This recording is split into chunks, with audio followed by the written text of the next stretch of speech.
बिस्मिल्लाहिर्रहमानिर्रहीम, अस्सलाम वालेकुम नाज़रीन, आप देख रहे हैं दिला स्टार। मैं हूं यासिर रशीद और स्टूडियो में मेरे साथ मौजूद हैं सीनियर सहाफ़ी राना मोहम्मद अजीम साहब। नाज़रीन, मिनी बजट पे पार्लियामेंट में और ऐवान बाला में आज खासी बहस हुई है और बहस के बाद बातें ये मंजर आम पे आई। अपोजिशन की जानिब से ये मुतालबा किया गया और इल्ज़ाम लगाया गया कि मिनी बजट जो है ये कौमी सलामती के ऊपर ख़तरा है, इससे अवाम मज़ीद परेशान होंगे। जब ये बहसो मुबाहिसा चल रहा है तो इसी के बीच में साबिक वज़ीर आज़म मियां मोहम्मद नवाज शरीफ की वापसी की बाज़गश्त अभी तक मद्धम नहीं पड़ रही। नवाज शरीफ साहब की वापसी के हवाले से हुकूमत की आरा और है, अपोजिशन की आरा और है, लेकिन इसमें पाकिस्तान पीपल्स पार्टी भी शामिल है। गुफ्तगू हुई, रहमान मलिक साहब भी एक दावा करते हैं, मंजूर वसान साहब ने बिलावल भुट्टो जरदारी साहब के बारे में एक दावा कर दिया, उन्हें कोई ख्वाब आया और उस ख्वाब को वो ताबीर देने की कोशिश कर रहे हैं और वो दावे बहुत कर रहे हैं। और पाकिस्तान मुस्लिम लीग नून इस मामले में काफी मुतमईन दिखाई देती है। तो मुतमईन किस वजह से है? वो तो मुतमन्नी थी कि मियां नवाज शरीफ साहब वापस आए, कमान संभालें, लेकिन अब मुतमईन किस वजह से? राना साहब की तरफ बढ़ते हैं। राना साहब, मियां नवाज शरीफ पाकिस्तान मुस्लिम लीग नून के मुताबिक वापस नहीं आ रहे, अगर नहीं आ रहे तो पाकिस्तान मुस्लिम लीग नून के मुतमईन होने की वजह क्या है? बिस्मिल्लाहिर्रहमानिर्रहीम, अस्सलातु वस्सलामु अलैका या सय्यदी या रसूलल्लाह, अस्सलातु वस्सलामु अलैका या सय्यदी या हबीबल्लाह। या सर, ये भी बड़ी अहम बात है जो आपने पूछी और आवाम जानना भी चाहती है, और ये इस वक्त हर जगह ये डिस्कस भी हो रही है। मुझसे कई मुस्लिम लीग नून के लोगों ने पूछा कि आप जनाब बता दें, आपके पास कोई ख़बर तो होगी कि मियां नवाज शरीफ साहब वापस आ रहे हैं। मैंने कहा भाई नहीं आ रहे। अब तो उनके अपने लोगों ने कहना शुरू कर दिया कि नहीं, जब तक उनका इलाज नहीं होता, जब तक डॉक्टर इजाज़त नहीं देते, जब तक एक और ऑपरेशन है वो नहीं हो जाता तो वो पाकिस्तान नहीं आएंगे। तो मैं कहा अब इसमें गुंजाइश रह नहीं गई। तो उन्होंने कहा फिर हमारी क़यादत मुतमिन बहुत है, हमारे जो अरकान असम्बली है, हमारे जो रहनुमा है वो मुतमिन बने हैं। मैंने कहा चले हम भी देखते हैं। तो मेरी फिर कुछ लोगों से बात हुई, ज़िम्मेदारान से। उन्होंने कहा जी हमें तो ये पता है, हमारे पास तो ये इतला है, हमें ये हाई कमान, ये मैंने कहा हाई कमान, किस हाई कमान की बात कर रहे हैं? उसने कहा जी नून लीग की हाई कमान की तरफ से हमें एक जो थिंक टैंक है उन्होंने हमें कहा है, ये जिससे मैंने गुफ्तगू की वो भी बरहम रहनुमा है। उसने कहा उन्होंने हमें कहा है कि ये फरवरी से आगे ये हुकूमत नहीं जाएगी। मैं कहा किस तरह होगी, क्या आप अदम एतमाद लाएंगे? उसने कहा जी नहीं, बिल्कुल नहीं अदम एतमाद होगी। मैं कहा फिर क्या होगा? उन्होंने कहा जी हमें ये बताया गया है कि वज़ीर आज़म इमरान खान को नाअहल करार दे दिया जाएगा। मैं कहा कहाँ से, कौन नाअहल करार देगा? उनके खिलाफ तो ऐसा काम भी कोई नहीं चाह रहा। उन्होंने कहा जी हो सकता है ये मामला इलेक्शन कमीशन से हो जाए, हो सकता है, हाँ हो सकता है ये मामला किसी और चीज़ से। मैं क्या फॉरेन फंडिंग केस में भी वो फैसला देकर कोर्ट की तरफ रेफर कर सकते हैं, वो ऐसे नहीं। उन्होंने कहा जी हमें तो ये कहा गया है कि फरवरी में, अब ये जो जिससे वो मुतमिन है कि फरवरी के एंड में या मार्च के शुरू में इमरान खान जो हैं वो वज़ीर आज़म साहब जो हैं उन्हें नाअहल करार दिया जाएगा। ये उनकी प्लानिंग है कि उनके मुताबिक जो वो बड़े पुरउम्मीद है मुस्लिम लीग नून, उनका नाअहल करार दिया जाएगा। फिर तहरीक इंसाफ के अंदर से ही एक शख्स जो है उसको वज़ीर आज़म बनाया जाएगा, तहरीक इंसाफ का, उसने किसी और का नहीं। वो जो वज़ीर आज़म बनेगा वो फौरी तौर पर कुछ अर्से बाद ही असम्बलियाँ डिज़ोल्व कर देगा। जब वो असम्बलियाँ डिज़ोल्व कर देगा तो फिर नए इलेक्शन की तरफ जाएंगे, और हमें ये कमिटमेंट दी गई है कि नए इलेक्शन जैसे ही अनाउंस होंगे तो मियां नवाज शरीफ साहब पाकिस्तान आ जाएंगे, और मियां नवाज शरीफ साहब पाकिस्तान आते ही 15 से 20 दिन जेल में रहेंगे। उसके बाद उनको बेल मिल जाएगी और उनको नाहली से रिलीफ मिल जाएगा। राना साहब ये मैं ये बात में सुन सही, वो कहते हैं जी आप उसके बाद, मैं कहा उसके बाद, उन्होंने कहा उसके बाद हमें यह भी गारंटी मिल गई है कि अगले 5 साल भी आपके होंगे। मैंने कहा मुझे एक बात तो बता दें, जिस क़यादत ने आपको यह सब कुछ कहा है, क्या उसके आगे पाकिस्तान की अदलिया कुछ नहीं है? क्या उसके आगे पाकिस्तान के इदारे कुछ नहीं है? क्या वो मजाक समझते हैं पाकिस्तान के इदारों को, पाकिस्तान के अहम तरीन इदारों को मजाक समझते हैं? क्या ये इससे बड़ा मजाक क्या होगा कि एक शख्स जो है वो अपनी मर्जी से सब कुछ करवा रहा है, सब कुछ उसकी मर्जी से हो रहा है, और वो जब चाहे आएगा, जब चाहेगा उसको रिलीफ मिल जाएगा? मैं कैसा मजाक मैं नहीं समझता कि पाकिस्तान के अंदर। उन्होंने कहा जी आप देख लीजिएगा फरवरी, उसके बाद मार्च, उसके बाद ये सारा कुछ, ये प्लानिंग और ये जो चीज़ें हैं ये नून लीग के अहम हलकों में ऊपर से इतला दी गई है, उनके बड़ी ऊपर वाली क्या बड़ी क़यादत यानी थिंक टैंक ने। अब इसलिए आजकल आप देख रहे हैं ना, बड़ा शोर गोल है, मुस्लिम लीग नून पहले से ज़्यादा मुतहरक नज़र आ रही है। उनके लोग तो इस तरह फिर रहे हैं कि जैसे वो तो ये तसव्वुर कर चुके हैं कि जनाब नवंबर दिसंबर जो है ना उसमें मियाँ साहब की हुकूमत है। ये मैं आपको बता रहा हूँ। राणा साहब, बहुत सी इतलात ये भी हैं कि वीज़ा तौसी की जो दरख्वास्त बरतानिया में दायर की गई थी वो मुस्तरद हो गई। चाहे दरख्वास्त मुस्तरद हो गई या नहीं हुई, मैं आपको ये बता दूं, मियाँ नवाज शरीफ नहीं आ रहे, मियाँ नवाज शरीफ नहीं आ रहे। तो वज़ीर दाखिला शेख रशीद ने जिस तरफ इशारा किया है कि सर पे हाथ रखने की इस्तदा कर रही है अपोजिशन, तो वो किस तरफ इशारा किया, PMLN की तरफ या PP की तरफ? दोनों की तरफ है। एक के मुतल्लक तो यहाँ तक कहा गया ना, जिस तरह मंसूर वसान साहब को तो ख्वाब आता है, लेकिन किसी ने तो यहाँ तक मुझे कहा है कि जनाब बिलावल साहब जो हैं वो जहाँ से रिलीफ मांगने गए थे, जहाँ से वो कुछ लेने गए तो वहाँ से उन्हें नहीं मिला। CV लेके जहाँ पे गए थे या रिलीफ मांगने जहाँ पे गए थे? दोनों चीज़ें ले लें, CV भी और इसके बाद एक रिलीफ भी, उन्हें नहीं मिला। अच्छा, दो मुख्तलिफ जगहों से, कहीं से भी मैं मेरा बार बार एक बात आपको कह दूँ यासर, ज़हन में रखिएगा, जिसका नाम इमरान खान है ना, जो वज़ीर आज़म है, उसकी फॉलोइंग अभी मौजूद है। सिर्फ इमरान खान साहब की ही है? नहीं, उसी की है। मैं हाँ, PTI में अगर लिया जाए तो सिर्फ खान साहब की है। तो आप कहें कि उसे उठा के बाहर फेंक देंगे और फिर उसके बाद वो कोई लंदन चला जाएगा या वो बिल्कुल किसी जगह बैठ जाएगा, ऐसा नहीं होगा, ये ज़हन में रखिएगा। इसलिए फ़ैसला करने वाले बड़ा सोच के करते हैं। तीसरी बात यह है कि जिन दो पार्टियों का नाम लिया जा रहा है, उन्होंने कौन सी नहर की यहाँ पे नदियाँ बहा दी, दूध की नदियाँ बहा दी थी, उन्होंने कौन से कोई ऐसे काम कर दिए थे जिससे इस मुल्क बहुत आगे चला गया था। भाई जो होता है ना लीडर, वो कौमें बनाता है, कौमों को साथ देकर चलता है, रहबर होता है, वो रहनुमा होता है। तो ये सारे सोचने वाले बड़ा सोच रहे हैं। मैं तो यहाँ के तक चले, अभी मैं आपको अंदर की दे देता हूँ खबर। वज़ीर आज़म लाहौर में आए थे, बड़ी लोगों ने समझा सिर्फ 2-3 मुलाकातें हैं, 2 बड़ी अहम मुलाकातें हुई थी। और उन 2 अहम मुलाकातों के हवाले से बहुत से लोग बहुत सी चहमगोइयाँ कर रहे हैं, लेकिन वो इतनी अहम मुलाकातें थी कि आप सोच नहीं सकते। और अब भी वज़ीर आज़म साहब की जो मुलाकातें हो रही हैं, बड़ी अहम मुलाकातें हो रही हैं, और बहुत जल्द बहुत सी अफवाहें जो है ना जो है वो दम तोड़ने वाली हैं। मैंने आपको नून लीग के अंदर बता दिया कि नून लीग क्या प्लानिंग करके बैठी है। उनके जहन में आई है कि फरवरी हुकूमत ख़त्म, फरवरी या मार्च में अबूरी सेटअप, नया वज़ीर आज़म PTI के अंदर से ही, फौरी असम्बली डिसॉल्व, नया इलेक्शन, और मुमकिन नहीं है ये चीज़ें। अच्छा राना साहब, चलें ठीक है, मान लिया मुमकिन नहीं है। वज़ीर दाखिला शेख रशीद साहब ये राय रखते हैं कि अगर नवाज शरीफ साहब वापस आ जाएं, ना भी आए, कोई फ़र्क नहीं पड़ता। क्या आप भी यही समझते हैं कि वापस आ जाने से या ना आने से कोई फ़र्क नहीं पड़ेगा? नहीं, अगर नवाज शरीफ वापस आ जाते हैं और अपनी बगैर मतलब सिर्फ अपनी हिम्मत से वापस आते हैं, तो मुस्लिम लीग नून के अंदर एक जान पड़ जाती है, मुस्लिम लीग नून के अंदर एक जान पड़ जाती है। और अगर मियाँ नवाज शरीफ जो इशारे दिए जा रहे हैं कि और मंसूबे के तहत या किसी और चीज़ के तहत आते हैं, तो फिर आप एक चीज़ ज़हन में रखिएगा, अगर मुझे और आपको पता चल जाएगा तो बहुत सी सियासी जमातों को पता चल जाएगा।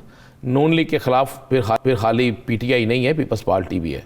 फिर मौलाना साहब भी कहेंगे जनाब हमारा हिस्सा किधर है, फिर जमात इस्लामी भी सड़कों पे शोर मचाएगी, फिर और भी बहुत से निकलेंगे। भाई आप मत सोचें, अगर इतनी जल्दी इतना सारा कुछ होना होता तो ये ख़राब ही ना होता। चले, और मैं आपको ये भी बता दूं, ये भी गुफ्तगू रिकॉर्ड का हिस्सा बन चुकी है, अहम अदारों के पास पहुंच चुकी है, जिसमें बाप और बेटी की गुफ्तगू शामिल है, 2 मज़ीद रहनुमाओं की गुफ्तगू शामिल है कि अब हमें मौका मिला तो सबसे पहले एस्टेब्लिशमेंट के ख़िलाफ़ काम करेंगे।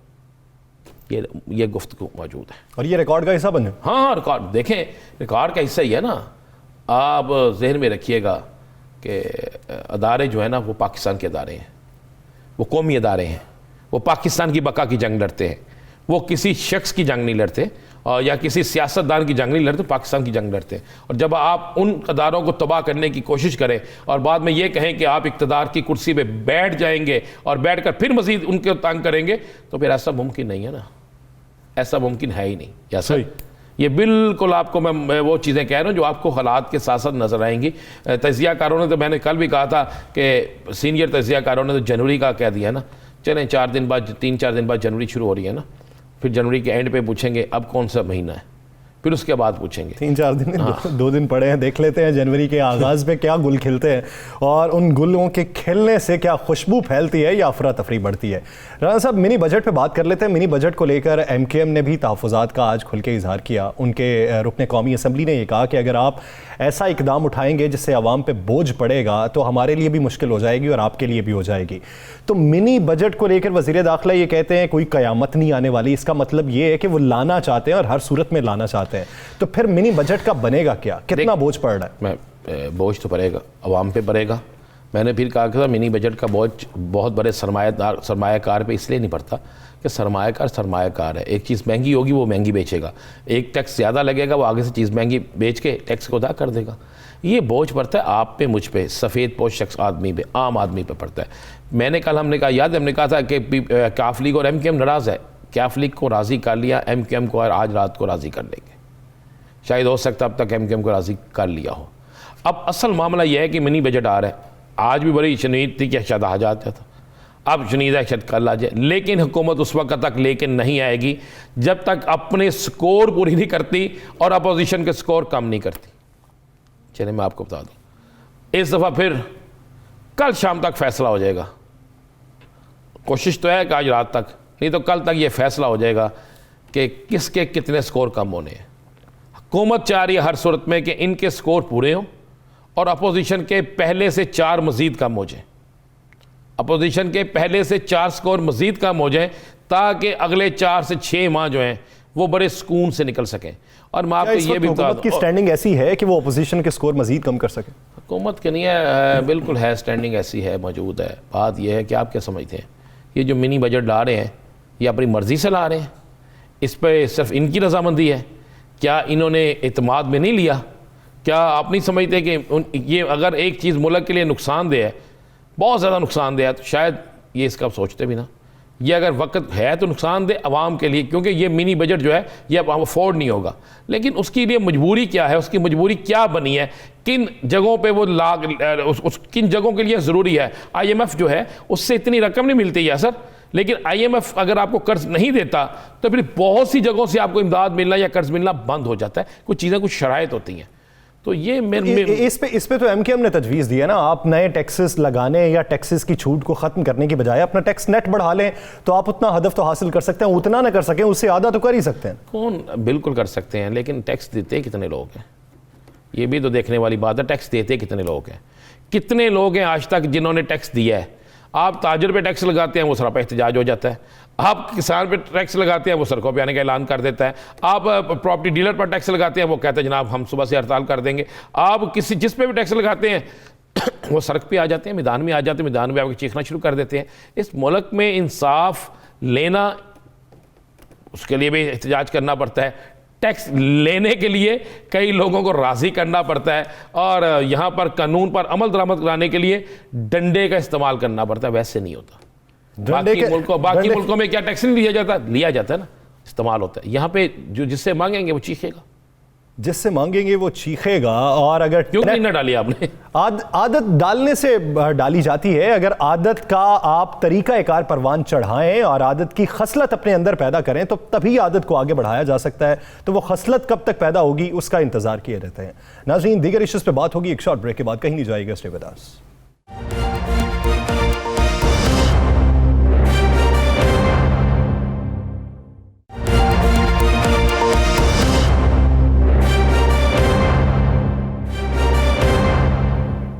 Welcome back. नाज़रीन, मुआशी अशारिये किस समत को गामजन है? वज़ीर ख़ारजा शाह महमूद कुरैशी कहते हैं कि वक्त की ज़रूरत है कि ये समझना चाहिए कि हमें क्या मुश्किलात दरपेश हैं, हम कौन से रास्तों पर चल रहे हैं और मुस्तकबिल में हमें क्या चैलेंजेस दरपेश होंगे और इस सूरत हाल का ज़िम्मेदार कौन है? वो अपोजिशन जिसने गुज़श्ता अदवार में इस मुल्क पर हुकूमत की या मौजूदा हुकूमत जो 3 साल में स्ट्रक्चर को बेहतर न कर सकी। वजूहात जानने के लिए हमें ज्वाइन किया है पाकिस्तान तहरीक इंसाफ के सीनियर रहनुमा रुकने कौमी असम्बली सदाकत अली अब्बासी साहब ने। अब्बासी साहब, बहुत मशकूर हूँ इस हवाले से आपका वक्त देने के लिए। अब्बासी साहब, मिनी बजट की बाज़गश चल रही है। मिनी बजट के हवाले से आपके अपने इत्तेहादी भी तहफ़्फ़ुज़ात का शिकार हैं। आपको मालूम होगा कि किसको किस तरीके से मनाया जा रहा है। 350 अरब अरब इजाफी अवाम से निकलवाने की तैयारी है। ये हुकूमती ये दादोशुमार है। अगर ऑपोजिशन की तरफ जाएं तो वो ये कहते हैं कि 600 अरब का ये मिनी बजट है, तो मिनी बजट का कुछ खदोखाल ही वजह कर दें। बहुत शुक्रिया, आपने अपने प्रोग्राम में मुझे बुलाया। देखें, जैसे आप अपने इससे पहले मैं सुन रहा था आप जो बातें कर रहे थे कि जब हम आए तो पाकिस्तान का जो टैक्स कलेक्शन था वो 3850 अरब रुपए था साल का, और इस साल हम 6100 अरब रुपया टैक्स कलेक्ट कर रहे हैं। तो ज़ाहिर है ये स्ट्रक्चरल रिफॉर्म ही है कि आप 3500-4000 के दरमियान से उसको 6000 लेके जा रहे हैं। एक्सपोर्ट हमारी कोई 20-22 अरब डॉलर के करीब थी, आज 32 अरब डॉलर चली गई। रेमिटेंसेस बढ़ गए, आपकी IT की एक्सपोर्ट बढ़ गई, टेक्सटाइल की एक्सपोर्ट बढ़ गई, आपकी जो इस वक्त आपकी 3 बड़ी फसलें हैं उनकी बम्पर क्रॉप्स हैं, आपकी लार्ज स्केल मैन्युफैक्चरिंग बढ़ गई, आपकी ऑटोमोबाइल की इंडस्ट्री बढ़ गई। ये सारी बातें करने के बावजूद जो इस हुकूमत की अचीवमेंट है, आपने कोरोना को बड़ा अच्छा हैंडल कर लिया, आपने पूरे पंजाब और KP को हेल्थ कार्ड में उनको कवर कर लिया। ये सारी करने के बावजूद आपका करंट अकाउंट का खसारा 20 अरब डॉलर से हमने जीरो करके उसको आप 3-4 अरब डॉलर पे ले आए। ये सारा करने के बावजूद भी आपको IMF से अगली जो आपकी पेमेंट्स हैं, जो आपको कर्जों की अदायगी हैं, उसके लिए IMF की एक तो आपको मदद भी चाहिए, दूसरा IMF की सर्टिफिकेशन चाहिए ताकि आपकी माशी इस्तेकाम हो। उस सारे हवाले से जब हम IMF पास जाते हैं तो प्रोग्राम में आपको स्ट्रक्चरल रिफॉर्म की बात करता है, वो आपको अपने आप को फिस्कल डिसिप्लिन की बात करता है, आमदनी बढ़ाने और खर्चे कम करने की बात करता है। तो एक तो ये है कि कोई नया टैक्स, मैं ये तो कल पता चलेगा क्योंकि ये सीक्रेट होता है, लेकिन कोई नया टैक्स नहीं लग रहा। जिन जिन लोगों को, जिन जिन शोबों को टैक्स की छूट दी गई थी, एग्जेम्पशन दी गई थी, वो एग्जेम्पशन खत्म हो रही हैं और मुल्क की वसाइल बढ़ाने की एक कोशिश हो रही है। उसमें डायरेक्ट ये देखा जाएगा और देखा जा रहा है कि किसी तरह आम आदमी की जिंदगी में उसका कोई फर्क ना आए और वो लोग जो महंगी चीजें खरीदते हैं या जी, कल 2 बजे मीटिंग है पार्लिमानी पार्टी की, उससे पहले कैबिनेट का इजलास है और 2 बजे के बाद 4 बजे इजलास है और मेरी खबर के मुताबिक कल ये पेश हो रहा है। उसमें अगर कोई किसी जगह पे कोई रुकावट ना आई, किसी को कोई मामला ना हुआ सियासी, तो इंशाल्लाह कल ये पेश भी होगा और पास भी हो जाएगा। और आपके स्कोर पूरे हैं कल? जी, स्कोर तो आपको पता है इससे पहले जब भी कभी हुआ है पूरे किए हैं और सियासी तौर पे इमरान खान साहब ज़ाहिर इन चीज़ों को देख रहे हैं और ज़ाहिर है अगर हमारे पास अभी दिन भी हैं, 12 से पहले की तारीख भी है, लेकिन आप इससे पहले तो आप देखते रहें जब भी हमारा सियासी एडजस्टमेंट हुई हमने अपने लोगों को मायूस नहीं किया और ना हमारे लोग हमें मायूस करते हैं, बिकॉज लोग सारे सिंसियरली समझते हैं कि इमरान खान पुरखलूस तरीके से मुल्क की मईशत की डगर को ठीक डगर पे डालना चाह रहे हैं। इसलिए जितने हमारे MNAs MPAs हैं उनके ज़रूर तहफ़्फ़ुज़ात होते हैं, नाराज़गियाँ होती हैं, पर्सनल इश्यूज़ होते हैं, लेकिन कौमी इशू पे सारे यकजान हैं। तमाम एलाइज और तमाम हुकूमती MNAs इंशाअल्लाह कल आपको यकजान नजर आएंगे। अब्बासी साहब, आप यकजान होने की बातें करते हैं, आप ही की बरादरी के हैं साबिक वज़ीर आज़म शाहिद खाकान अब्बासी साहब। कल हमारे ही चैनल पे एक प्रोग्राम में बात करते हुए उन्होंने आपके 20 अराकीन की हिमायत का दावा किया। अब वो हिमायत अगले जनरल इलेक्शन के लिए हो या इस मिनी बजट के लिए हो, उसको एक तरफ रख दें। राना सनाउल्लाह साहब भी ये कहते हैं कि हमारी पूरी कोशिश है कि हुकूमत के वोट कम हो और हमारा स्कोर ज़्यादा हो। तो जब अपोजिशन इतनी तगोदो कर रही है तो फिर आपको भी कोई खदशात हैं या नहीं? देखिए, हमेशा एक मुकाबला है और मुकाबले में कोई भी जीत सकता होता है और उनका हक है बेचारों का कि वो जितने 3 साल में शाहिद खाकान साहब ने और उनकी पार्टी ने जितने धमकियां लगाई, जितने डेडलाइन दी, लॉन्ग मार्च करेंगे, आरिया पार करेंगे, इस्तीफे देंगे, एक भी पूरा नहीं हुआ और यानी हर दफ़ा उनको मुंह की खाना पड़ी। लेकिन इसके बावजूद वो अगली दफ़ा नया मुंह लेके आ जाते हैं और वो उस तरह के दावे कर लेते हैं। तब मैं क्या कह सकता हूँ, आज तक तो उनकी सवाए एक उनको कहीं छोटी सी खुशी मिली थी यूसुफ रजा गिलानी वाली, उसके अलावा उनको सारी मायूसियां ही मिली हैं। इंशाल्लाह कल भी चुके एक तरफ कौम का इशू है, पाकिस्तान के मुस्तकबिल के इशू है, पाकिस्तान की मईशत का इशू है और एक तरफ शरारत और साजिश है। हमेशा इंशाल्लाह साजिश और शरारत हारेगी और मुल्क को इस्तेकाम करने वाले लोग जीतेंगे। तो आपको देखिए कल इंशाअल्लाह आप उनकी जो एतमाद आपको पता ही है कि वो जो बात करते हैं, ज़रा उनको कुरे दें तो उनके पास कोई आपको तसल्ली बख्श जवाब नहीं है कि क्या उनके पास टूल है, कैसे वो MNAs को, यानी हमारे MNAs जो हुकूमत का हिस्सा है और अगली हुकूमत भी हमारी बनने जा रही है, वो छोड़ के उन जैसे जो इस वक्त सड़कों पर फिर रहे हैं उनके साथ जाएंगे। ये मंतक जो है उसकी कोई नहीं है और दिल नहीं मानता, लेकिन बहरहाल उनको ख्वाबों ख्यालों में रहने दें, अब क्या कर सकते हैं। अब्बासी साहब, मुस्लिम लीग नून बड़ी पर उम्मीद है कि जल्द मियाँ नवाज शरीफ आ रहे हैं और आपके वज़रा भी ये कहते हैं कि हम मियाँ नवाज शरीफ को लाने की तैयारी मुकम्मल कर चुके हैं।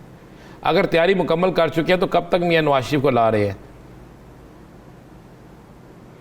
अच्छा राना साहब, आप बड़े सीनियर साफ़ी हैं और बड़े ज़बरदस्त तजियाकार हैं, आपका प्रोग्राम लोग बड़ा शौक से देखते हैं और मेरे इलाके में बड़ा लोग आपको सुनते हैं, पसंद भी करते हैं। मुझे आप ये बता दें, जब जा रहे थे तो आप समेत मेरे समेत सारे रो रहे थे कि खुदा न खास्ता उनकी अभी ज़िंदगी गई और कल गई। वहाँ गए तो उन्होंने कहा उनकी एक सर्जरी होनी है और एक इंटरवेंशन होनी है। आपने भी सुना, आपने रिपोर्ट किया और मैंने सुना। आपको याद है ना, उन्होंने कहा जी कोरोना आ गया है तो कोरोना में वो सर्जरी नहीं हो सकती, इसलिए हम इंतजार कर रहे हैं कि उनकी सर्जरी हो। उसके बाद वो कोरोना वाली और सर्जरी वाली बात आप और मैं भूल ही गए और लोग भूल ही गए। मियाँ साहब जो है उन्होंने कहा कि मुझे इंसाफ नहीं मिलता इसलिए मैं नहीं आता। आप कह रहे हैं बब्बर शेर वापस आ रहा है, तो सारी बात में मुझे बताएं वो सर्जरी कहाँ गई? वो तो झूठ ही था, वो तो भूल ही गए आप भी और मैं भी के उनकी सर्जरी होनी थी। अब आप तो वापस लाने की तैयारी कर रहे हैं, दूसरी तरफ बरतानिया में भी अब कोरोना बढ़ रहा है, उन्होंने फिर से SOPs लागू कर दिए हैं, वहां पे कोरोना मजीद बढ़ गया, वापस तो फिर नहीं आएंगे। जी कोरोना भी बढ़ गया और उनकी मुद्दत भी खत्म हो गया, उनका वीजा भी खत्म हो गया और उनकी वो जो वहाँ जो असाइलम है वो भी खत्म हो रहा है। तो अल्लाह खैर ही करे। और एक और बात वो कहते हैं हमारी टांगें कांप रही हैं उनके आने से। तो भाई अगर हमारी टांगें कांप रही हैं तो जल्दी लेके आए ना। हमें तो 3 साल आपने हमारी टांगें क्यों नहीं, मतलब पिछले 1.5-2 साल से हमारी टांगें आपको चाहिए था कि जोर से कांपे, तो फटाफट लेके आए, हम भी देखें उनको दोबारा कोट लखपत या अडाला जेल में देखें, दिल को सुकून मिले। छोटे चोरों को छोटे चोरों को जेल भिजवाते हैं और बड़े चोरों को आप प्रोटोकॉल देते हैं। वो नहीं ला रहे, वो नहीं ला रहे, ना लाएंगे। वो आपने दुरुस्त कहा कि जब उनको कुछ नजर आएगा फिर आएंगे, लेकिन आप तो ला सकते हैं ना। आपके उज़रा कह रहे हैं हम तैयारी कर चुके हैं लाने की, तो कब तक उम्मीद रखें? देखिए उसका तरीका एक ही है। जब आप कोई आदमी, आप समझते हैं मुकदमात को, जब कोई आदमी जमानत देता है किसी की, तो जब अगर मुजरम भाग जाए तो जामन की सख्ती आती है। और हमारे हथे चढ़ना है शहबाज शरीफ साहब ने, हम कोर्ट में जा रहे हैं, ये बजट वाला मामला कर लें, कोर्ट में जाएंगे और शहबाज शरीफ साहब को अपना भी हिसाब देना पड़ेगा। और जो 50 शहबाज शरीफ साहब के खिलाफ कोर्ट में जाने की बातें पिछले 1.25 साल से हम भी सुन रहे हैं। जब मुद्दत खत्म हुई थी और बाज़गश यही हुई थी कि मियां शहबाज शरीफ साहब को पकड़ा जाना चाहिए, लेकिन 1.5 साल में तो कोई बात नहीं हो सकी। नहीं चले वो उसकी बहुत सारी वजूहत भी होंगी, लेकिन अब हम कमिटेड हैं कि शहबाज शरीफ साहब को कोर्ट में जाके उनको कहेंगे कि बंदा पेश करो। आपने तो 4 हफ्तों के लिए 8 हफ्तों के लिए भेजे थे और उसके बाद तो उन्होंने कोई इलाज भी नहीं कराया, कोई रिपोर्ट भी नहीं भेजी। चलें कोई इलाज का बहाना हो तो आपने और हमने जो तर्स खाया था हमें लगे कि हमने ठीक खाया था। अब तो हमें लग रहा है कि हमें फूल बना दिया गया, पूरे सिस्टम को फूल बना के वो निकल गए और वहाँ जाके धमकियाँ भी लगाते हैं, टड़ियाँ भी लगाते हैं इदारों को, और जनाब वो इनकलाबी भी बनते हैं। और पीछे से जरा कहीं ऑफर आती है तो भागे भागे जाके पांव भी पकड़ते हैं। तो गिरबान पकड़ने से पांव पकड़ने तक जो सफर है, ये मेरा ख्याल है मुस्लिम लीग नून को अवामी सतह पे फारिग कर रहा है। जो ये इंप्रेशन वो दे रहे हैं, इस पे जुडिशरी की भी तस्दीक है। तो मेरा ख्याल है कि ये एक किस्म का आम लोगों को शक डालना कि अदलिया उसके बारे में ऑडियो वीडियो और ये झूठे एफिडेविट्स और झूठी कार्रवाइयाँ, ये लोगों का, आम लोगों के बारे में इस रियासत पे जो उनका एतबार है और जो अदलिया पे एतबार है उसको डाउट डालने की ये कोशिश है। मेरा ख्याल है वज़ीर-ए-आज़म साहब ने भी कहा कि मियां नवाज शरीफ को वापस लाने की कोशिश है, उन्हें नाहली से बचाने की कोशिशें की जा रही हैं। यही बात वज़ीर इत्तलात ने भी कही। तो कहाँ से इशारा आपको मिला, किन की तरफ आपका शक था, कौन किसकी तरफ से आपको ये इत्तला मिली, कौन ऐसा कर रहा है? देखें, उन्होंने कोई रिट पिटीशन तो की है सुप्रीम कोर्ट में, और हम तो एक असूली मौक़िफ़ की बात कर रहे हैं, अपना मौक़िफ़ लोगों को दे रहे हैं कि क्या इस तरह के सुप्रीम कोर्ट से सर्टिफाइड सज़ा याफ्ता लोगों के लिए अगर अदलिया, या अगर अदलिया तो नहीं लेकिन वकला की कोई कम्युनिटी इस तरह का कानून लाना चाहती है, तो फिर एक आम आदमी भी तो जेलों खोल देनी चाहिए। आपको तो अदलिया पे यकीन है ना, आपको तो अदलिया पे यकीन है ना, तो फिर आपको ये क्यों कहना पड़ा? आपको जब अदलिया पे यकीन है तो वो जाएंगे भी तो उसी फॉरम पे ही जाएंगे, तो उसी फॉरम पे जाएंगे, फिर आपको क्यों कहना पड़ गया ये? नहीं, देखें राना साहब, पब्लिक डोमेन में एक बात चल रही है और वो आके आर्ग्यूमेंट्स दे रहे हैं कि देखें ना जी, नवाज ये बड़ा गैर इंसानी है और पता नहीं गैर अखलाकी और गैर आइनी और गैर कानूनी है एक बंदे को सजा देना जिंदगी भर। हमने उसका जवाब पब्लिक डोमेन में और पब्लिक डिस्कोर्स में दे रहे हैं कि ये बिल्कुल सुप्रीम कोर्ट की सजा भी है, नैब का फैसला भी है, हाई कोर्ट की अपील भी है, अदालतों से भगोड़े भी हैं, तो इनको कोई इस बारे में सोचे भी ना और कोई पब्लिक ओपिनियन इस तरह मोल्ड भी ना करे। हमारा काम है पब्लिक ओपिनियन को मोल्ड करना, तो हम अपने वो जो लोग पब्लिक में हैं, अवाम है, उनके लिए अपना डिस्कोर्स या अपना एक मौक़िफ़ या अपना बयानिया पाकिस्तान तहरीक इंसाफ में आगे भी फैला रही है और अपना मौक़िफ़ पेश कर रही है कि अपोजिशन क्या चाहती है और किस तरीके से चाहती है और हुकूमत किस तरीके से डिलीवर कर रही है। बहुत शुक्रिया सदाकत अली अब्बासी साहब इस अपना वक्त देने के लिए। नाज़रीन, इसी पर अपोजिशन का भी मौक़िफ़ लेंगे, लेकिन एक शॉर्ट ब्रेक के बाद कहीं नहीं जाएगा। Stay with us.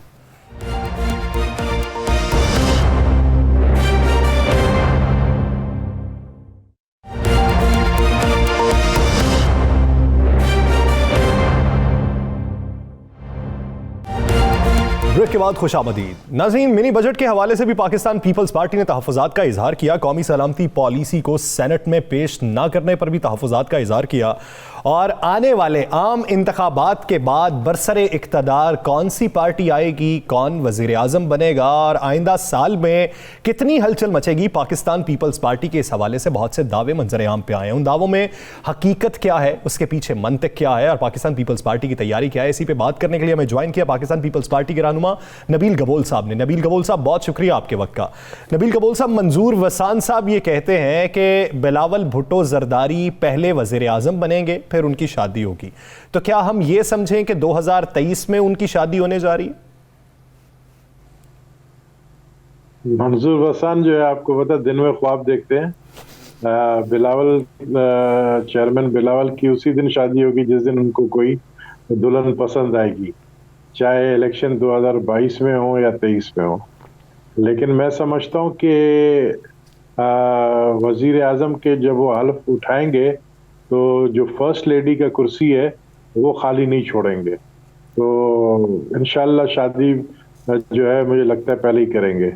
लेकिन ये है कि आने वाले दिनों में 2023 में इलेक्शन होता है या 22 में, ये इसके ऊपर अभी डिस्कशन चल रही है। अच्छा, एक ये भी बता दें साथ साथ, सुनने में तो ये आ रहा था कि वज़ीर आज़म जो है वो आसफ़ अली ज़रदारी साहब बनेंगे और आसफ़ अली ज़रदारी साहब वज़ीर आज़म बनने के बाद हालात को बेहतर करेंगे, तो क्या आप समझते हैं कि ज़रदारी साहब नहीं बिलावल साहब बनेंगे? देखिए, हालात इस वक्त ऐसे हैं कि अगर मैं समझता हूं कि किसी को इस वक्त इस मौजूदा पार्लियामेंट में अगर किसी को कहा जाए कि आप वज़ीर आज़म बने, तो मेरे ख्याल में कोई तैयार नहीं है इस वक्त वज़ीर आज़म बनने के लिए, क्योंकि हालात को इतना बिगाड़ दिया है कि इस बिगाड़ के हालात को सही करने में कुछ टाइम लगेगा। तो मैं समझता हूँ कि कुछ टाइम जो वो लगेगा, उसके बाद जनरल इलेक्शंस होंगे।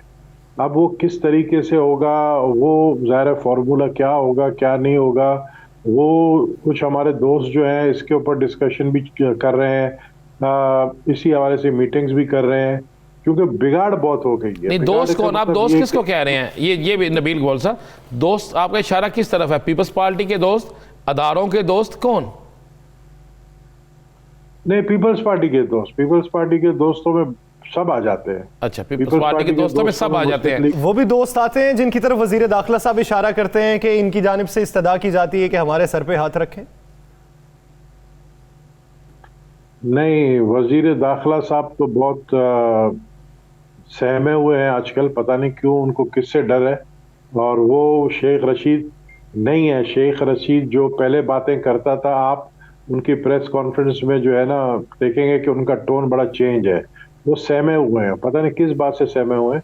लेकिन मैं ये ज़रूर कहूँगा कि दोस्त वो हैं, उनकी मैं बात कर रहा हूँ जो ये समझते हैं कि जो अवाम के साथ मिलकर अवाम की धड़कन को समझते हुए कि अवाम अब इस हुकूमत को बर्दाश्त नहीं कर सकेगी, और ये हालात आगे जाकर इस जनवरी फरवरी में आप देखेंगे जब 200 रुपए का डॉलर हो जाएगा, जब महंगाई इतनी ज्यादा हो जाएगी कि आवाम सड़कों पर निकल के आएगी, तब वो ना देखेगी किसी पीडीएम को ना ऑपोजिशन को, वो खुद सड़कों पर निकल के आएगी। और मुझे डर है कहीं सिविल डिसओबीडियंस ना हो, सिविल नाफरमानी ना हो। उन सूरत नबील कबूल साहब, आप क्यों समझते हैं कि उन दोस्तों की हिमायत पाकिस्तान पीपल्स पार्टी को ही हासिल होगी? वो हो सकता है पाकिस्तान मुस्लिम लीग नून भी तो हो सकती। नहीं, मैंने किसी दोस्त की तो किसी इदारे की तो इशारा नहीं किया। मैंने कहा है वो सारे दोस्त जिसमें मुस्लिम लीग नून भी है, पीडीएम वाले और भी जमातें हैं, दूसरी जमातें भी हैं, मतलब हम इस सूरत हाल में आ गए हैं कि हम मुल्क को बचाने के लिए सबके साथ बैठने के लिए बात करने के लिए तैयार है, चाहे वो एमक्यूएम हो चाहे वो नून फिर से पीपल्स पार्टी की दोस्त हो गई। अच्छा, अब आपकी दोस्ती हो गई मुस्लिम लीग नून के साथ? मुस्लिम लीग नून के साथ हमारी कोई इतनी लड़ाई है भी नहीं, मैं आपको बताऊं। लड़ाई है भी नहीं? कोई बड़ी नबील कबूल साहब, अभी आसिफ अली जरदारी साहब ने लाहौर में क्या कहा मियां नवाज शरीफ के मुतल्लक? आप कहते हैं लड़ाई नहीं है। आपके साबिक वजीर आजम राजा परवेज अशरफ ने क्या कहा लाहौर में, आपको नहीं याद? ये चंद दिन पहले। और आपके वजीर आजम के साहबजादे ने खानेवाल में क्या कहा, ये चंद दिन पहले। आप कहते हैं लड़ाई नहीं है। एफआईआर दर्ज हो गई और बड़ी सख्त अल्फाज।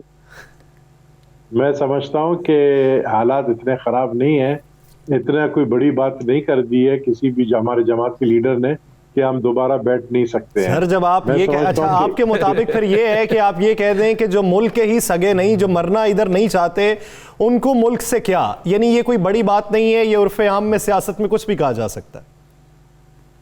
नहीं कहा जाने, देखें मुल्क को बचाना है या फिर देखें आप, इन लोगों के पास दो चॉइस है, या मुल्क को बचाएं इमरान खान को बचाएं।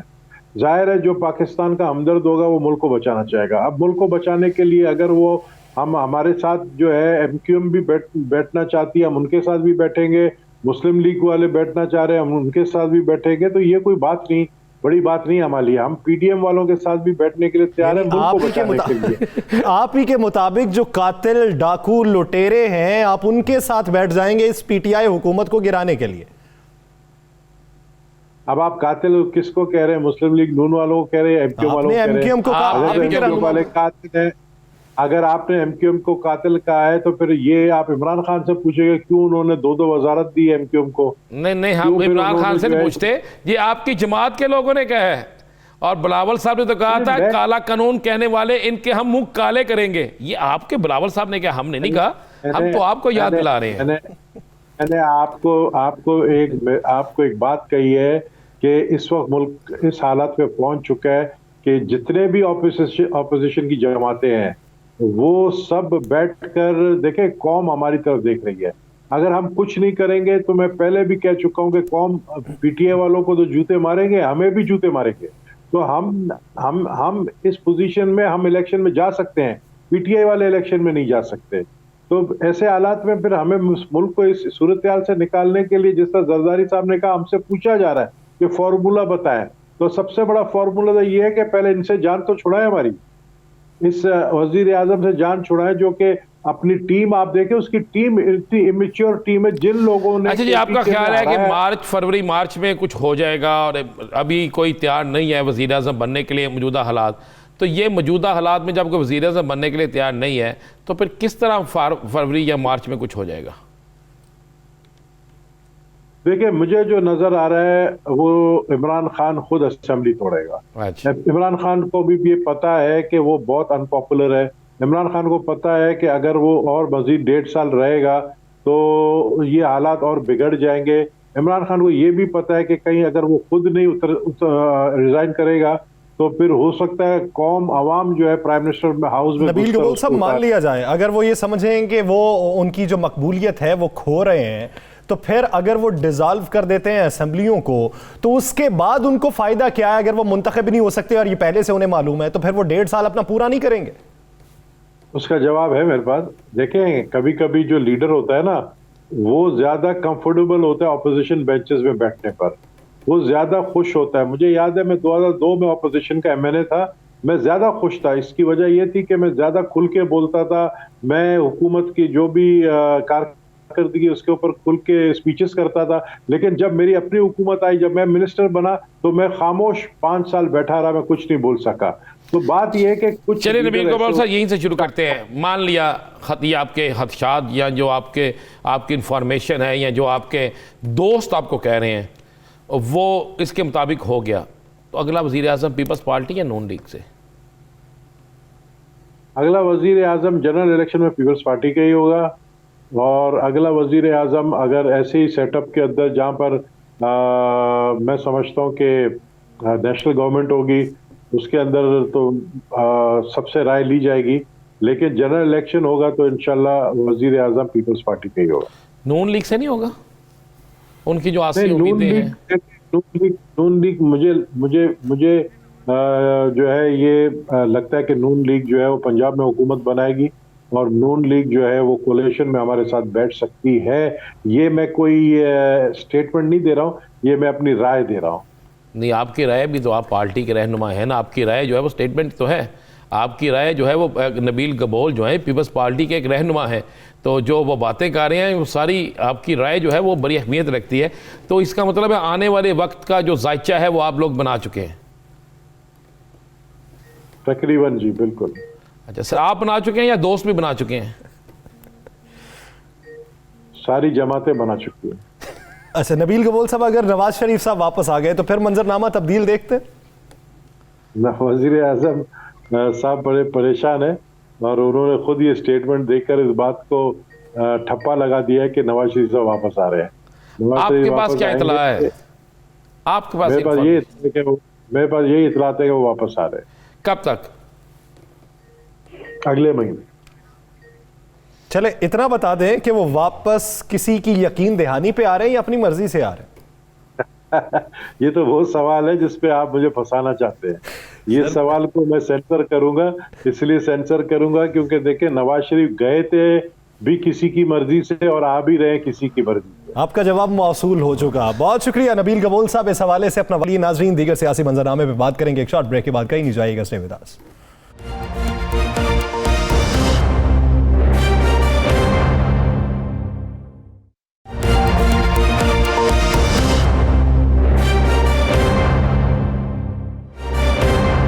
Welcome back. नाज़रीन, जहां हुकूमत अपना तंजीमी ढांचा बेहतर करने की तरफ गामजन है और इसी हवाले से इत्तेहादियों को भी बनाने की कोशिशें जारी हैं और तंजीमी तौर पर जो इत्तेहाद है उसको भी मजबूत करना है और तंजीम के अंदर जो सुकम थे, जो खामियां थीं, जिन लोगों की गुड गवर्नेंस नहीं रही और बैड गवर्नेंस का वो बायस बने, उनकी तब्दीली जो वक्त की ज़रूरत है उस तरफ तवज्जो दी जा रही है। तो इसी के साथ साथ अपोजिशन का भी तरीक़ाकार यही है, उनकी भी हिकमत अमली यही है। तो अपोजिशन और हुकूमत के वज़ा करदा जो इस वक्त तरतीब बन चुकी है या जो हिकमत अमली है उस पर तफसीली गुफ्तगू करते हैं। राना साहब की तरफ बढ़ते हैं। राना, अगर अपोजिशन को देखा जाए, हुकूमत की बाद में बात करते हैं, अपोजिशन की मेल मुलाकातें आपसी हैं या फिर हुकूमत के कुछ अराकीन के साथ? देखिए, एक तो बड़ा इंकशाफ किया है नबील कबूल साहब ने भी। उन्होंने कहा जी हम पीपल्स पार्टी समेत मुस्लिम लीग नून समेत सबके साथ बैठेंगे। बस इवन उन्होंने MQM कह दिया कि MQM के साथ बैठने के लिए तैयार है और हमारे राब्ते हो रहे हैं। आपने सुना है ना, तो ये तो वाज़ेह हो गया। देखिए, मेरे पास इतला ये है कि अपोजिशन जमातें एक दफ़ा दोबारा एक दूसरे के साथ राब्ते बढ़ा रही हैं। अच्छा, राब्ते बढ़ा रही हैं, दूसरी तरफ एक दूसरे के खिलाफ तकारीर भी कर रही हैं कि मोहतरमा शहीद भट्टो शहीद की बरसी पे आपने देखा मरियम साहिबा ने भी ट्वीट किया उनके लिए, हमजा शहबाज साहब ने भी ट्वीट किया और दूसरी तरफ बिलावल भुट्टो साहब ने दुमादार तकरीर कर दी जिसमें चौधरी निसार उनके दौरे हुकूमत की बात की ना, वो कर दिया, उस पर कह दिया। तो अब नबील कबूल साहब ने जो कहा, मेरे पास भी इंफॉर्मेशन ये है कि एक दफ़ा दोबारा ये कोशिश कर रहे हैं और जिसकी कल मुलाकात भी है शहबाज शरीफ और बिलावल की, कि ये कोशिश कर रहे हैं कि एक दफ़ा सारे दोबारा इकट्ठे हो जाएं और इकट्ठे होकर शायद वो जो खदशात का इजहार कर रहे हैं या जो कह रहे हैं दोस्त, अब मुझे नहीं पता नबील कबूल साहब कहाँ तक दोस्त कह रहे हैं, कहाँ तक सच है, कहाँ तक झूठ है, वो अपनी कोशिशें कर रहे हैं। लेकिन अपोजिशन की कोशिशें तो जारी हैं। दूसरी तरफ ज़हन में रखिएगा हुकूमत भी खामोश नहीं है। अगर ये इंफॉर्मेशन नबील कबूल साहब के पास है, अगर ये दुरुस्त है, तो फिर हुकूमत भी तो अपने ताई कुछ कर रही है। हुकूमत की तगोदो क्या है? मेरे पास के मज़ीद कुछ अहम मुलाकातें हुई हैं, बड़ी अहम मुलाकात हुई, आम मुलाकातें नहीं हैं, बड़ी अहम मुलाकातें हुई हैं, और उन मुलाकातों में बहुत से मामला तय पा गए हैं। और दूसरा मैं आपको ये भी बता दूँ, हुकूमत की कारकर्दगी के हवाले से जिस तरह उन्होंने अपने तंजीमी ओहदेदारान की तब्दीली की है, ये एक बहुत बड़ी बात थी। अब उसके बाद कुछ हुकूमती ओहदेदारान की तब्दीली भी शुरू होने वाली है यासर, और ये जो हुकूमती ओहदेदारान की तब्दीली है ये ज़्यादा दूर नहीं है, ये आपको कुछ ही अरसे में नज़र आ जाएगा। कुछ अरसे में, मैं फिर कह रहा हूँ, KPK, पंजाब और वफाक तीनों में कुछ ही अरसे में नज़र आ जाएगा। इसकी तब्दीलियाँ सूदमंद कितनी साबित होंगी? देखें, सूदमंद साबित होती हैं या नहीं होती, हर तब्दीली सूदमंद साबित होने के लिए ही की जाती है। आगे वो सूदमंद नहीं साबित होती तो ये एक लहदा सब्जेक्ट है, ये एक इनकी अपनी नहली है कि क्यों नहीं होती, लेकिन तब्दीली की इसीलिए जाती है कि ये सूदमंद साबित हो। अगर सूदमंद साबित नहीं होती, मैं फिर आपके कहा, देखिए मैं यासर आपको एक बात बताऊँ, मैं परसों गुलाब देवी अस्पताल के अंडरपास के इफ्तिताह पे गया। अच्छा, हमें कोई शक नहीं कि फरवरी में इफ्तिताह होना था, वो 2-3 दिन पहले हो गया, और जो DGLD है उन्होंने बड़ा तेज़ी से काम किया। मैंने वहाँ पे, अगर होना था तो फिर 1 महीना पहले हुआ। सर 1 महीना पहले हो गया ना, ये बहुत बड़ी बात है। ये बड़ी बात है कि अगर इस हालात में, जब कोरोना भी हो, जब मौसम वेदर भी ऐसा हो, और आपका 1 माह पहले, यहाँ तो 3-3 माह लेट होता है, तो मैंने वहाँ पे हमने सवाल किया कि भाई ये आपने इतना तेज़ से काम कर दिया, और 3 प्रोजेक्ट और उन्होंने बताया कि ये भी हम वक्त से 2-2 माह पहले कर लेंगे। तो मुझे एक बड़ी हैरानगी हुई कि काम तो हो गया, बड़ा हो गया। अगर ये शहबाज शरीफ साहब करते तो फिर सारा शहर जो था ना वो पूरा बेहतरीन तरीके से सजाया होता, वहाँ पे कारकुन होते, वहाँ पे जश्न होता, और वो इसको सेल करते। लेकिन जब इन्होंने किया तो इन्होंने कहा जी हमने पैसे बचाए हैं। मैंने फिर उन्होंने कहा यार आपने पैसे तो बचा लिए कि इतनी पब्लिसिटी ना करें, लेकिन काम भी बड़ा बेहतरीन कर दिया, लेकिन ये यहाँ पे बिकता वो है जो सजता है।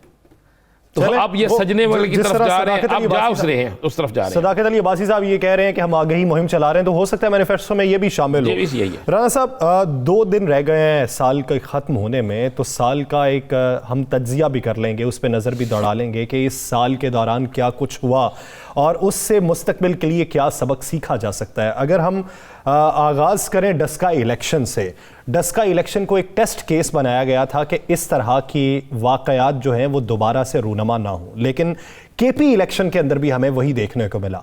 तो आप डस्का इलेक्शन वाले वाक़यात आइंदा बल्दियाती इंतखाबात में भी देख रहे हैं? आपने NA 133 का जिक्र क्यों नहीं किया, जिस पे पैसे लेते हुए लोग आ गए, जिस पे हलफ देते हुए लोग आ गए, जिस पर मुस्लिम लीग नून ने दावा किया, हमारे ही प्रोग्राम में आपको याद है ना, परवेज़ मलिक मरहूम साहब के साहबजादे अली परवेज़ मलिक ने दावा किया कि जनाब हम तो वो चीज़ें सामने लेकर आ गए हैं कि जिसके बाद जुटलाया ही नहीं जा सकता। हमने बड़ी वीडियोस, हमने लोगों के बयान दे दिए हैं, अब इस पर बड़ा सख्त एक्शन होगा और ये सारे लोग जो हैं वो गिरफ्तार होंगे, इनके खिलाफ एक्शन होगा, बड़ा बड़ा कुछ होगा। नहीं हुआ, ये भी एक बहुत बड़ा बात। KPK के अंदर तो डस्का से भी बड़ा वाक़या शुरू हो गया, और तो और वहाँ पर तो अब तहरीक इंसाफ के अंदर भी गुफ्तगू शुरू हो गई कि इसने इतने पैसे लेके टिकट दी, इसने इतने पैसे लेके दी, MNA वज़ीर आपने सामने आ गया, आपको पता है ना, वीडियोस आ गई हैं सामने। तो इसके बाद ये तो होता है। देखिए मैं नहीं समझता, एक डस्का से पहले भी तो एक हुआ था, एक वीडियो आई थी सेनेट इलेक्शन की। सेनेट इलेक्शन की भी बात कर लेते हैं। अब आगे आप क्या देखते हैं कि सेनेट इलेक्शन को लेके जिस तरह का हवा उठा और जिस तरह की बातें होती रहीं, क्या मुस्तकबिल में सेनेट इलेक्शन वाला जो केस था उसको भी रिप्ले देखने में को मिलेगा? हमेशा ही मिलेगा, ये मिलता ही रहेगा आपको, ये सब कुछ होता रहेगा यासर, ये उस वक्त तक होता रहेगा जब तक वाकई करार, वाकई सज़ा नहीं दी जाती। अच्छा, आपने सरकारी अफसरान को तो फारिग कर दिया, सरकारी अफसरान को तब्दील कर दिया, उनके खिलाफ एक्शन लिया। सरकारी अफसरान को जिन्होंने अहकामात दिए थे, सरकारी अफसरान को ने जिनके अहकामात माने थे, उनमें से किसी के खिलाफ कार्रवाई हुई? चले मुझे बता देना सर, किसी एक के खिलाफ, किसी एक के खिलाफ बता दें मुझे। और भाई उन बेचारों को तो कुर्बानी का बकरा बना दिया, बाकियों के साथ क्या हुआ? किसी एक के साथ भी। इसी तरह लाहौर में एक वाक़या आपको पता नहीं, पिछले साल इसी साल में हुआ, आयशा वाला जी, मीनार पाकिस्तान, कितना बड़ा ड्रामा निकला, कितने लोग निकले, उसके बाद पुलिस की कुर्बानियां दी, बाकी कुछ भी नहीं हुआ। चले, आप इस साल के अंदर PDM की सियासत को किस नज़र से देखते हैं और पाकिस्तान पीपल्स पार्टी का PDM से अलहदा होना पाकिस्तान पीपल्स पार्टी के लिए किस हद तक सूदमंद था? पाकिस्तान पीपल्स पार्टी ने जो अचीव करना था वो कर लिया। PDM को जिस मकसद के लिए नवाज शरीफ ने इस्तेमाल करना था वो भी कर लिया। मियाँ साहब का मकसद था पीडीएम के लिए पाकिस्तान से बाहर जाना, मियाँ साहब चले गए, ठीक है। बिलावल भुट्टो ने पीडीएम को ख़त्म करके उससे लहदा होकर पीडीएम को कमज़ोर करके पीपल्स पार्टी ने जो जहाँ पे लेना था वो ले लिया, जिसकी नबील कबोल साहब भी आप गुफ्तगू कर रहे थे। तो भाई पीडीएम में बाकी सबको मिल गया और अब मौलाना साहब को भी केपीके में मिल गया, और क्या होना। पीडीएम में हर जमात ने अपना अपना हिस्सा ले लिया, किसी को जल्दी मिल गया, किसी को लेट मिला। चले, एक साल की तगोदो के दौरान पाकिस्तान पीपल्स पार्टी ने भी अपना हिस्सा लिया, हिस्सा नहीं लिया तो उसकी यकीन दहानी उनको हो गई या वादे वईद हो चुके हैं। पाकिस्तान नहीं हिस्सा लिया माजरत से, कई केस भी आप देखें ना, बड़ा कुछ है, पता नहीं क्यों। पाकिस्तान मुस्लिम लीग नून भी फिर इस तरह हिस्सा ले। पाकिस्तान मुस्लिम लीग नून ने हिस्सा लेने के साथ साथ आइंदा के भी कुछ ख्वाब सजा रखे हैं। और अगर बात करें मौलाना फजलुर रहमान साहब की, तो उनकी कामयाबी के तो हर तरफ चर्चे हैं खैबर पख्तूनख्वा के इलेक्शन के नताइज देखकर। तो नाज़रीन, आज के प्रोग्राम से मुझे और राना अजीम साहब को दीजिए इजाज़त। अपना बहुत सा ख्याल रखिएगा। अल्लाह निगहबान।